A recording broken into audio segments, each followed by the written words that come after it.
مرحبين.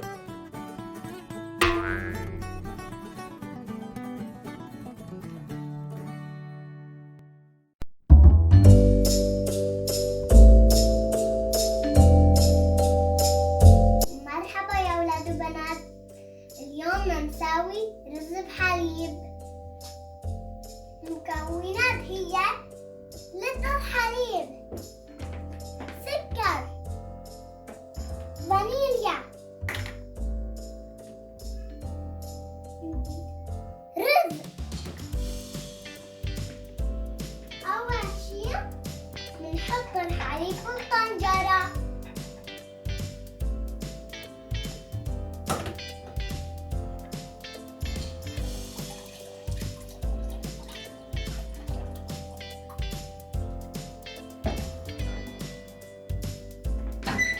بعدين بنحط الطنجرة على النار، نتركها حتى تغلي.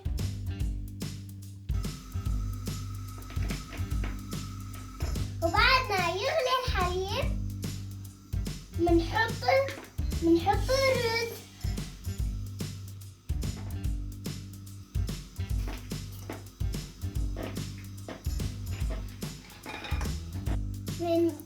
من تم نحرك حتى لا يغرق في الطنجرة.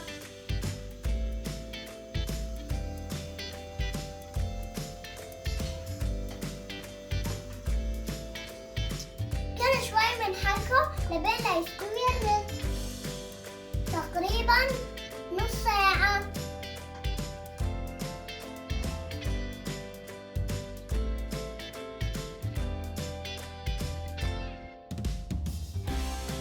مع استوى الرز بنحط السكر.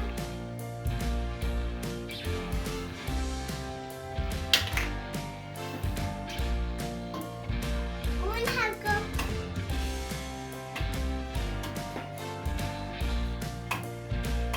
بعدين بنضيف ظرف الفانيليا ليتعقد شوي. قبل ما يتعقد بنبلش نسكر.